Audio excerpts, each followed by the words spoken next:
우리에게 종려주일이라고 하면서 예배를 드립니다. 그리스도께서 예루살렘에 이 나귀를 타고 입성을 하십니다.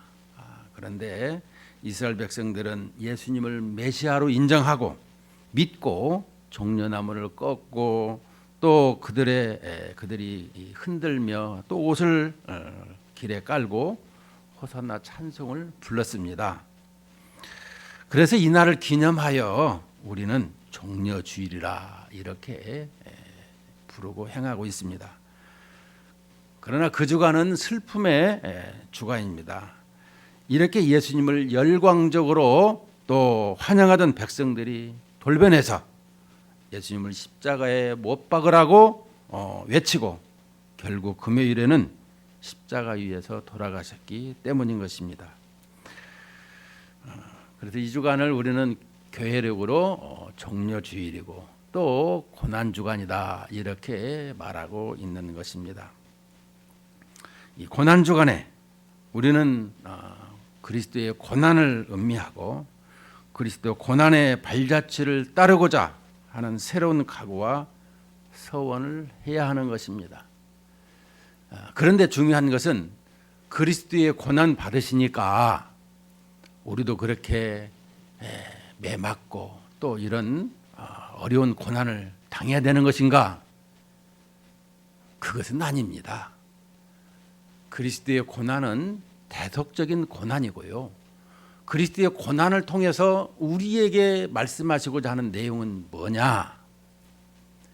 항상 그리스도 안에서 고난 당하는 것을 말씀한다라면 그것은 주님과 연합하는 관계를 설명하고 있는 거예요.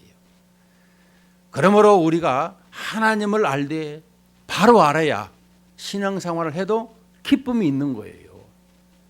우리가 예수 그리스도의 고난을 받자 그러면은 나 고난 받기 싫은데 이런 것입니다.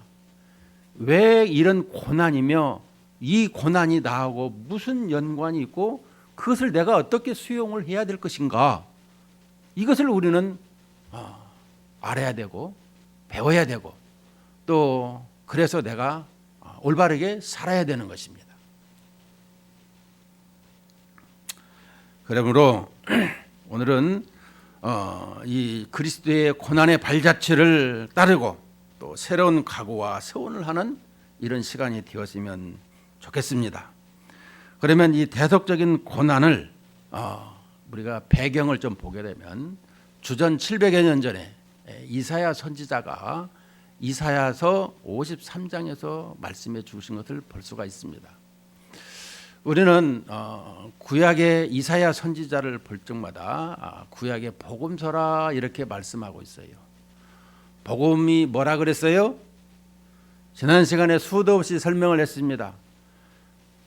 복음은 그리스도의 인격과 사역인데 그 사역은 내용으로 들어가면 예수님이 이 땅에 오신 하나님의 아들이 이 땅에 성육신으로 오신 것을 시작으로 또 이 처녀가 잉태해서 아들을 낳고 또 주님의 예수님께서 이제 이 가르치시고 또 복음을 전파하시고 또 큰 사건은 십자가에 죽으시고 부활하셔서 또 승천하셔서 또 우리에게 성령을 보내주시고 또 우리 교회가 태동되어지고 우리가 교회에서 이렇게 살아가는 하나님의 나라의 속에서 다 지금 주님의 재림 때까지를 복음이요 또 사역이라 이렇게 말씀을 드렸습니다. 그래서 구약의 복음이라고 하는 것은 이 이사야 선지자가 가장 많이 행했던 것은 이사야 7장에 보면 처녀가 잉태해서 아들을 낳는다 7장 14절에 보면 그리고 임마누엘이라 그 이름을 이렇게 명명해 줬어요. 또 9장에서는 우리에게 다윗의 후손으로 오시는 이 왕을 설명해 주고 있어요. 오늘 53장에서는 그 오신 예수님께서 어떻게 일하시는가 이 부분을 설명해 주고 있는 것입니다. 특별히 우리가 53장 1절에서 12절까지지만 이 3, 4, 5, 6절이 가장 핵심적인 말씀이라고 해도 과언이 아닌 것이죠. 먼저 1절부터 보면 우리가 전한 것을 누가 믿었느냐? 여호와의 팔이 누구에게 나타났느냐? 그는 주 앞에서 자라나기를 연한 순 같고 마른 땅에서 나온 뿌리 같아서 고운 모양도 없고 풍채도 없은즉 우리가 보기에 흠모할 만한 아름다운 것이 없도다. 이 주님의 이 땅에 오셨는데 참으로 볼품이 없다고 배척을 당하는 이런 모습을 설명해 주고 있는 것입니다. 그는 멸시를 받아 사람들에게서 버림받았으며 간고를 많이 겪었으며 질고를 아는 자라 마치 사람들이 그에게서 얼굴을 가리는 것 같이 멸시를 당하였고 우리도 그를 귀히 여기지 아니하였도다. 하나님의 아들이 말씀으로 육신이 되어 이 땅에 오셨건만 그렇게 이 멸시를 또 이 귀하게 여기지도 않은 이것을 우리에게 말씀해 주고 있습니다. 그러면 내용적으로 보면 4절에 보면 그는 실로 우리의 질고를 지고 우리의 슬픔을 당하였거늘 우리는 생각하기를 그는 징벌을 받아 하나님께 맞으며 고난을 당한다 하였노라. 우리의 질고를 지고 우리의 슬픔을 당하였는데 우리는 징벌을 받아 하나님께 맞으며 고난을 당한다. 여기서 질고를 진다라는 것은 우리에게 질병을 설명하고 있습니다. 그러니까 3절 말씀에 먼저 보면 3절에 그는 멸시를 받아 사람들에게 버림을 받았으며 간고를 많이 겪었으며 이 간고를 많이 겪었다는 것이 간고가 뭐냐? 가난한 생활, 가난을 많이 겪었더라 이런 설명을 하고 있습니다. 주님께서 아마 아버지 육신의 이제 이 가정에서 요셉이 책임을 져야 되는데 아마 일찍 죽다 보니까 예수님께서 몫으로서 그 일을 이어받아서 행하다 보니까 가난한 생활을 하게 되었더라라는 것을 설명해주고 있는데 여러분 가난한 사람을 많이 가난한 생활을 겪어봐야 가난한 사람의 마음의 심정을 잘 아는 것입니다.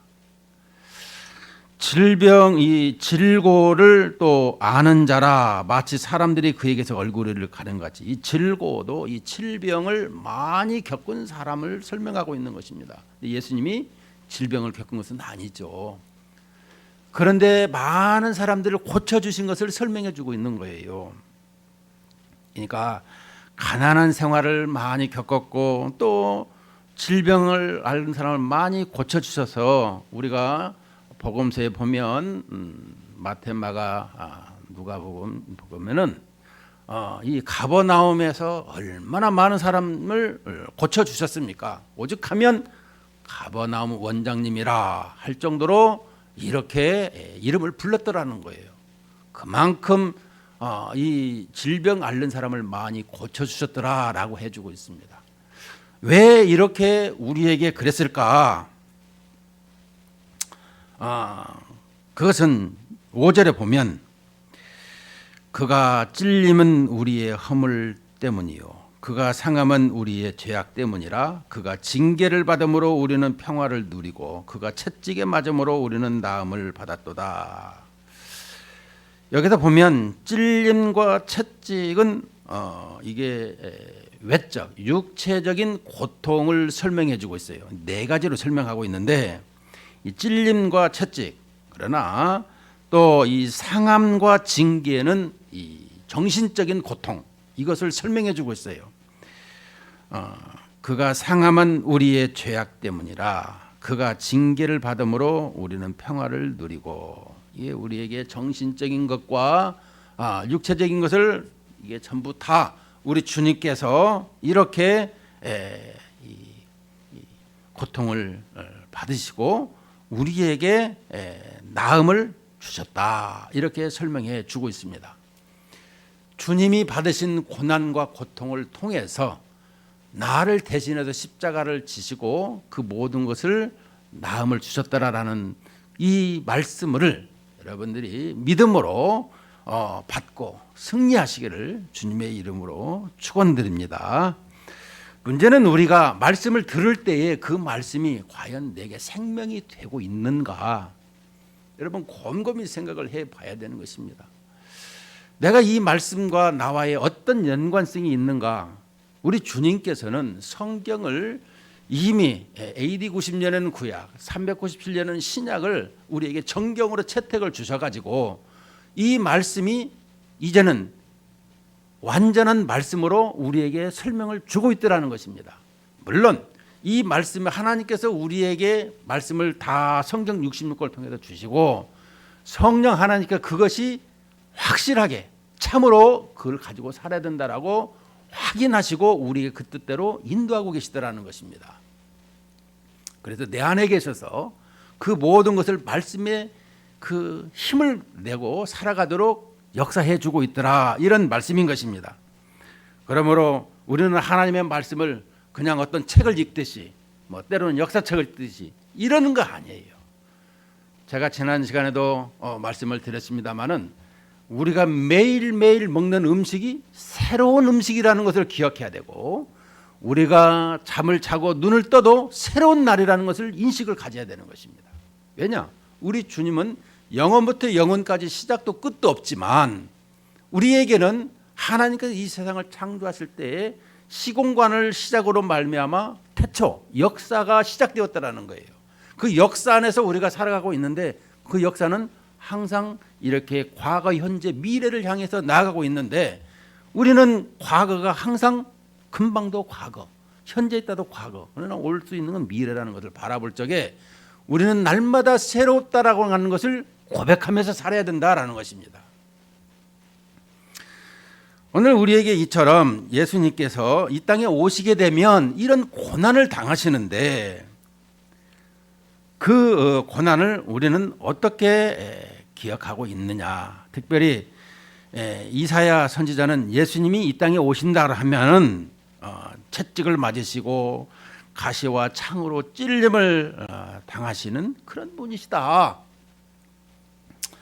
또한 고난은 죄 때문에 당하는 그런 고난과 징벌이 아니라 우리를 위한 것이고 우리를 대신하여서 매를 맞고 또 찔리신 것이다. 이렇게 설명을 해주고 있는 것입니다.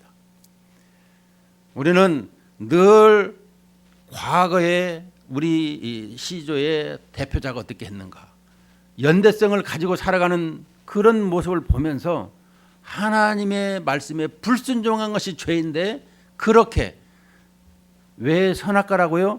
선을 하나님의 말씀을 지키면 선이요, 말씀을 지키지 않으면 악이다. 그래서 이 선악과 계명 말씀을 주신 것을 우리에게 계속해서 상기시키고 있는데 우리는 그냥 어떤 에덴 동산의 어떤 나무의 과실 열매를 선악과라는 나무를 따먹어서 그렇다 이렇게 얘기하는데 그게 아니고요. 하나님의 말씀을 지키면 어떤 것을 샘플이 있어야 되는 거 아니겠어요? 그래서 이걸 지키면 이걸 행하는 것을 하면은 이 에덴 동산에 있는 과실을 따먹고 이 선악과라고 하는 이 나무의 열매는 먹지 말라라고 하는 것을 보면서 그것을 우리는 에덴 동산의 어떤 과실로만 생각하는데 그게 아니라 하나님의 말씀이라는 것을 규칙이라는 이 법이라는 것을 생각해야 된다라는 거 기억해야 된다는 것입니다. 그래서 우리는 그 하나님의 말씀을 저버린 인생들에게 다시금 우리 주님께서 이 땅에 오시고자 하는 구속의 언약, 대속의 언약을 이루시는데 그 대속의 언약이 바로 예수 그리스도를 통해서 이 땅에 보내주신다라는 것을 사도 바울은 그리스도의 비밀이다 이렇게 말씀해 주고 있어요. 천사들도 그 많은 이 권세자들도 이걸 몰랐어요. 그리스도께 우리가 타락한 이후에 어떻게 하실 것인가, 이 사탄도 모르고 천사도 모르고 다 몰랐어요. 그런데 이 사도 바울이 어떻게 알았을까? 보니까 하나님께서 보여주신 것이죠. 언제적에 고린도후서 12장에 보니까 사도 바울이 이 3층 천에 올라갈 때가 있었더라는 것입니다.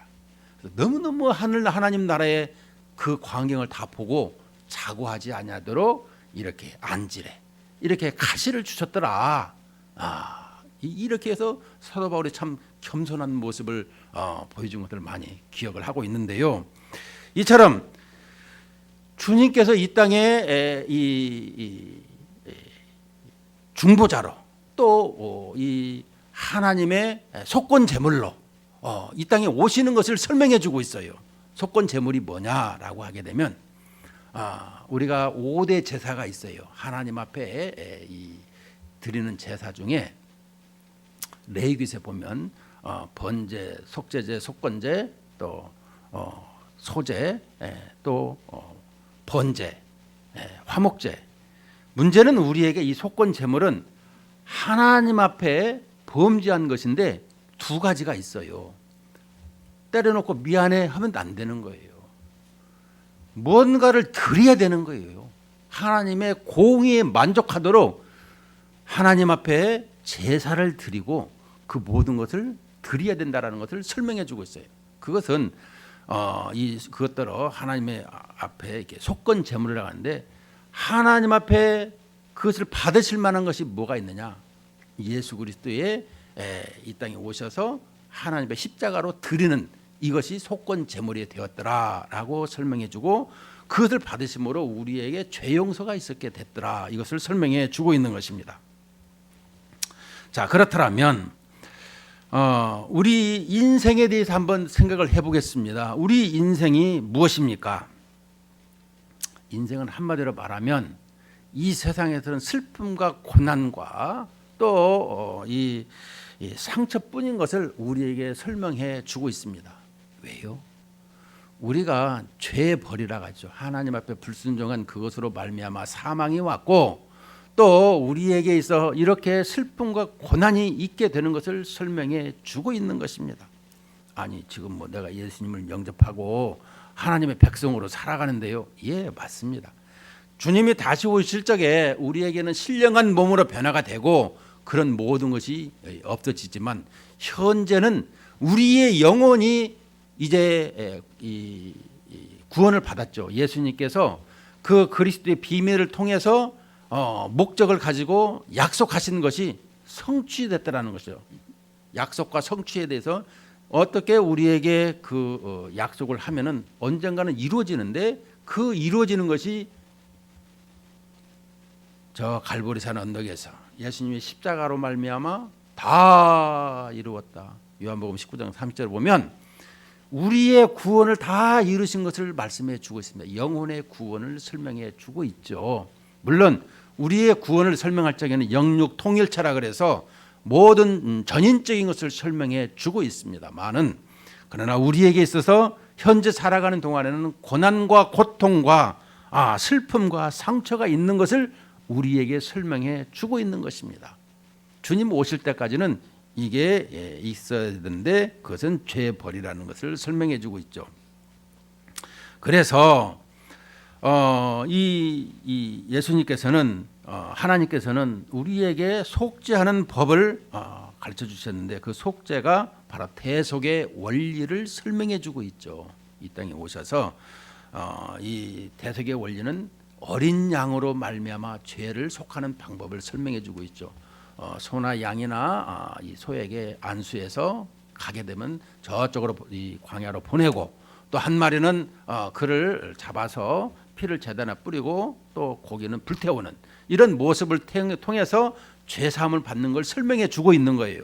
그것이 십자가상에서 이루어졌지만은 오늘 우리에게 이렇게 구약에서는 그 예수님이 오시게 되면 메시아가 오시면 이렇게 행하는 것을 설명해 주고 있는 대목이 우리에게 이사야서 53장이더라 이렇게 설명을 해 주고 있는 것입니다. 그것을 예수님께서 때가 되매 이 땅에 오셨어요. 갈라디아에서 보게 되면 때가 되면 이 땅에 오셨는데 그 오신 예수님을 바라보고 세례 요한은 보라 하나님의 어린 양이로다 이 양이 여러분 양을 잡으면 참 희한한 것은 신기하게도 자기 털을 깎아도 가만히 있어요. 난 그것을 보면서 양을 안 키워봐 가지고 그런가 했는데 진짜 양 잡는 데 가다 보니까 그냥 가만히 있어요. 근데 염소는 어떻습니까? 잡아 끌어도 안 간다 그러고 앞에 가라면 지 혼자 도망가 버리고. 예, 참 동물들마다 특이한 것이 많은데요. 이건 이 염소 아니죠 양만큼은 그렇게 털을 깎아도 이게 조용히 있는 이런 모습. 그래서 예수님을 바라보면서 십자가상에서 그렇게 이 잔을 이렇게 옮겨 달라고 하지만 하나님께서 말씀하시지 않고 그것을 그대로 행하라는 그것을 기억하고는 한마디도 변명도 안 하고 이렇게 100% 순종하는 것을 보게 됩니다. 이것을 보면서 우리가 알아야 될 것은 어떤 일에 있어서 힘들고 어려운 일이 있더라면 그런 거에 대해서 끝까지 입을 봉하고 입을 열지 아니하고 불평 불만이 없다라는 것이죠. 그리고 그대로 행하는 것을 설명해 주고 있는 것입니다. 우리는 이렇게 누가 한 사람이 좀 싫은 것이나 잘못이나 또 이런 것들 보게 되면 이게 입 열지 않고는 가만히 있지를 못해. 여기 가서 너만 알고 있어. 이래 가지고 누구한테든지 다 말을 돌아. 우리 노예에서 보니까 한 사람 얘기하면 다시 돌아서 내기로 와요. 내가 한 말이 부메랑이 돼서 오더라라는 것입니다. 이것을 보면서 뭐 수백 명이 있는 이 노예라고 하지만 이런 부분이 있구나 이런 것들을 알게 됐어요. 교회도 마찬가지고요. 우리의 삶은 내가 이렇게 한번 열게 되면 그것이 다 돌아서 오게 되는 것. 그래서 뿌린 대로 건다는 말을 실감을 참 많이 합니다. 성경에서 예수님께서는 그렇게 십자가를 지시면서도 아무런 말씀도 안 하시고 하나님 앞에 그대로 순종하는 것. 채찍에 맞으면서도 또 그 모든 것을 당하시는 것을 한마디도 안 하는 이런 모습을 여러분 이 주님이 당하시는 것만 100번만 읽어보시라고요. 예? 한 글자 한 글자를 정말 축조해가면서 내가 느끼는 체감을 느낀다라면 내가 이 세상에서 주어지는 어떤 것이 그런 것이 무게가 이 정도 될 수 있을까? 별것도 아닐 텐데 하는 것을 느끼게 되는 것입니다. 여러분 우리 주님께서는 이렇게 대속으로 말미암아 우리에게 그 모든 것을 다 이루어 주셨다라는 것입니다. 예수님께서는 그 성만찬에서도 우리에게 너희 모두 이것을 마셔라. 이것은 죄의 용서를 얻도록 많은 사람을 위하여 흘리는 피 곧 언약의 피니라. 또 인자에 온 것은 섬김을 받으려 함이 아니라 도리어 섬기려 하고 자기의 목숨을 많은 사람의 대속물로 주려 함이니라. 우리에게 주님께서 이 땅에 오신 그 목적이 이렇게 어린 양으로 또 나아가서 대속물로 또 우리에게 생명을 얻도록 죄의 용서를 얻도록 하여 주시는 것이다. 이렇게 말씀해 주고 있는 것입니다. 히브리서 기자는 히브리서 9장 11절에서 14절에 그리스도께서는 장래 좋은 일에 대제사장으로 오사 손으로 짓지 아니한 것 곧 이 창조에 속하지 아니한 더 크고 온전한 장막으로 말미암아 염소와 송아지의 피로 하지 아니하고 오직 자기의 피로 영원한 속죄를 이루사 단번에 성소에 들어가셨느니라. 염소와 황소의 피와 및 암송아지의 죄를 부정한 자에게 뿌려 그 육체를 정결하게 하여 거룩하게 하거든 하물며 영원한 성령으로 말미암아 흠없는 자기를 하나님께 드린 그리스도의 피가 어찌 너희 양심을 죽은 행실에도 깨끗하게 하고 살아계신 하나님을 섬기게 하지 못하겠느냐. 자, 이 히브리서 기자는 우리가 성소에 들어가는 것, 하나님의 나라에 들어가는 것, 이것이 어떻게 가능할까? 그것은 오직 이 1년에 한 번씩 제사를 드리는 그것으로가 아니라 로마 3장 25절에 구약의 모든 그 죄를 담당을 누가 하셨느냐? 간과하셨다가 예수님의 십자가에 돌아가실 때 거기다가 그 모든 죄를 다 퍼부으셨더라. 이렇게 설명을 해 주고 있는 것입니다. 그러므로 예수 그리스도로 말미암아 내가 곧 길이요 진리요 생명이니 나로 말미암자고는 아버지께로 올 자가 없느니라. 우리 주님 앞에 나아가는 것은 오직 예수 그리스도. 그래서 예수님의 그 삼위 언약 가운데서 예수 그리스도의 비밀이라는 것을 통해서 예수님께서 친히 이 땅에 이 대속을 하시는 것을 약속하고 이 땅에 오셨더라라고 하고 있는 것입니다. 그래서 우리에게 이 고난의 발자취를 따르는 우리의 모범적인 고난은 그러면 무엇을 해야 되는 것인가 보게 되면 우리가 베드로를 볼 때마다 예수님의 항상 그 무엇을 하든지 앞서가고 특별히 예수님의 십자가를 지신다고 하니까 자기가 마치 호위무사처럼 그러시면 아니 됩니다. 사탄아 물러가라 우리 주님이 말씀했죠. 왜 내가 십자가의 대속을 해야 되느냐? 그 모든 우리의 삶에 있어서 하나님과 관계성이 떨어져 있는 것을 하나님 앞에 인도할 수 있는 이 주님의 십자가의 죄 대속이 필요했더라라는 것을 설명해 주고 있습니다. 이것을 모르고 베드로는 그렇게 죽으시면 안 됩니다. 이 땅에서 예루살렘에 올라가셔서 우리에게 메시아로서 왕으로서 통치하셔야죠. 그런데 우리의 죄 용서가 대속이 되지 아니하고는 하나님의 나라에 들어갈 수 없는 것을 모르고 있었더라라는 것을 설명해 주고 있습니다. 그래서 예수님께서 사탄아 물러가라 이렇게 뒤로 가라 이렇게 말씀한 것을 볼 수가 있습니다. 그리고 주님께서는 마태복음 16장 24절에 이렇게 말씀합니다. 누구든지 나를 따라오려거든 자기를 부인하고 자기 십자가를 지고 나를 따라야 한다. 이 따르도록 이렇게 말씀해 주고 있는 것입니다. 오늘 이 베드로 전서에서도 2장에서 보게 되면 이를 21절에 보면 베드로전서 2장 이를 위하여 너희가 부르심을 받았으니 그리스도도 너희를 위하여 고난을 받으사 너희에게 본을 끼쳐 그 자취를 따라오게 하려 하셨느니라. 친히 나무에 달려 그 몸으로 우리 죄를 담당하셨더니 이는 우리로 죄에 대하여 죽고 의에 대하여 살게 하려 하심이라. 그가 채찍을 맞음으로 너희는 나음을 얻었나니 너희가 전에는 양과 같이 길을 잃었더니 이제는 너희 영혼의 목자와 감독 되신 이에게 돌아왔느니라. 그러니까 우리 주님이 이렇게 고난을 당하시고 또 십자가로 말미암아 이 모든 것을 담당하셔야 된다라는 것. 그것은 바로 죄에 대하여 죽고 의에 대하여서 살게 하려 하심이라라고 설명해 주고 있습니다. 죄라 하는 것은 하나님 앞에 불순종하는 것이라면 의에 대한 것은 하나님께서 우리가 예수 그리스도를 믿음으로 말미암아 그를 의롭다고 칭해 주시는 것을 설명해 주고 있죠. 우리에게 이 의로움을 의롭게 살게 한다는 것은 그것은 우리에게 있어서 세례를 받을 적에 우리가 로마서 6장 4, 5, 6절에 보게 되면 이 세례 받는 것은 바로 우리에게 성령과 함께 하는 이 세례를 준과 동시에 성령 세례도 함께 하는 것을 설명해 주고 있어요. 물세례를 할 때 그냥 물세례로 이렇게 구원받은 증표라고 얘기하지만 실은 그거는 효과는 없는 거예요.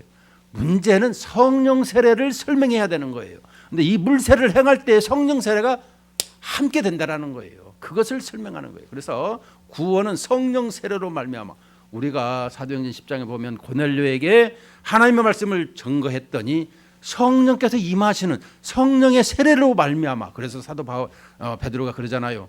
이들에게 성령 받았으니 세례를 주는 것이 당연한 것이다. 성령 받은 것에 대해서 설명해 주고 있는 거예요. 그래서 우리가 이 구원받았다라고 하는 것은 세례받았고 구원받았다고 하는 것은 성령께서 세례 주시는 것을 설명해 주고 있는 것을 말씀하고 있어요. 성령께서 하나님의 자녀되는 것을 말씀하고 있는 것이죠. 우리에게 있어서 이 결론적인 것은 뭐냐? 주님과 연합하는 관계를 설명하고 있어요. 그리스도의 고난, 항상 그리스도의 부활, 이것은 뭐겠습니까? 우리가 이 에덴 동산에서 범죄한 이후에 하나님 앞에 징계를 받아서 사망이 왔어요. 그러면 이 사망은 우리에게 완전히 죽은 것이지만, 그러나 우리에게 다시금 하나님께서 이 살리시는 것을 설명할 적마다 그리스도와 함께하는 이런 모습을 여러분들이 기억을 해야 되는 것입니다. 연합이라고 하는 것을 우리에게 설명해 줄 적에 주님과 나와의 그 한 몸이 되어지는, 그러니까 그리스도 안에서 이 하나라고 죽었다고 하는 것은 그 생명이 소멸되어졌다가 다시금 이렇게 주님이 죽었던 우리를 다시 살리시는 것처럼 우리에게 생명을 주시는데, 그 생명 안에서 함께 살아가는 것을 설명해 주고 있는 것입니다. 로마서 6장 4절에 보면, 그러므로 우리가 그의 죽으심과 합하여 세례를 받음으로 그와 함께 장사되었나니 이는 아버지의 영광으로 말미암아 그리스도를 죽은 자 가운데서 살리심과 같이 우리로 또한 새 생명 가운데서 행하게 하려 함이라. 연합이라고 하는 것은 바로 이렇게 주님을 영접하고 주님을 의지하고 주님을 인정하고 나아가는 걸 설명해 주고 있는 거예요. 우리가 이 아담과 하와를 설명할 때 주님과 교회를 설명하는 것하고 똑같이 비유가 되고 있습니다.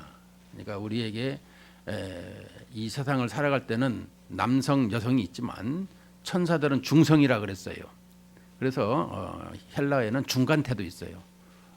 항상 우리에게 이런 부분을 설명할 적에 생각할 것은 뭐냐? 우리에게 이 부부를 설명할 때에 하나님과 우리와의 이 관계를 부부처럼 하나가 되는 것을 설명하려고 말씀해주고 있더라, 이런 말씀인 것입니다. 그러니까 여기서 이 하나가 되는 이런 모습은 우리에게 생명을 주는 이런 모습이더라라는 것입니다. 그런데 우리가 하나님의 자녀로 살아간다면서 이처럼 베드로의 그 주님을 멀리하는 것, 또 주님을 배신하고 3번이나 모른다고 하는 것, 이런 것을 우리는 보게 되고요. 문제는 주님을 따르라고 하지만 우리의 삶은 그것이 나약해지는 것은 뭐겠습니까? 베드로가 왜 그렇게 했죠? 성령을 받고 나서는 달랐어요. 그 인생이 성령 받기 전에 주님과 함께 있는데도 그것을 마음 깊이 받아들이지 않았고, 그냥 내가 주님 보이는 눈앞에서 주님의 내가 이 세상에서 이 왕이 되시고, 그래서 맨날 이렇게 누가 크냐 다투기나 하고 이런 모습을 살고 있고, 주님이 절대로 죽으시면 안 됩니다. 근데 주님이 십자가에 지시니까 그냥 낙향을 해버리고 주님을 모른다고 부인하는 이런 우리 연약한 신앙생활이 이제는 우리에게 성령으로 말미암아 바인드가 하나로 묶어지고, 그러다 보니까 달라지는 인생. 그래서 그가 한 번에 설교할 때마다 3,000명, 5,000명씩 이렇게 놀랍게 많은 사람들이 회개하고 돌아오는 역사가 있는 것을 보게 되더라는 것입니다. 어떻게요? 주님과 함께 연합해서 되어진 것입니다. 그렇다면 오늘 우리에게도 이 고난당하신 예수님을 통해서 우리와 함께 고난을 당할 뿐만 아니라 우리에게도 부활의 생명이 주어지는 것처럼 우리 주님과 함께 할 적에 그 모든 것이 달라지더라는 것입니다. 어떻게 해요?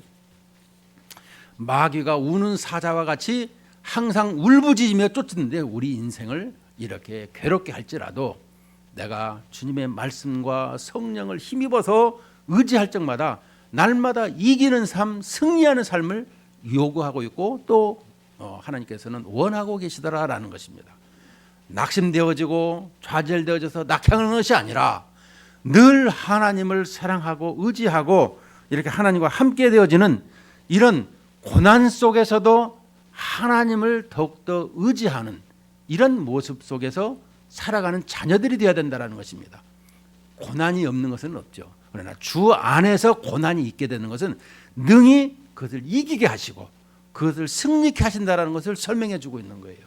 내가 지금 여러 가지 힘든 요소가 있습니다.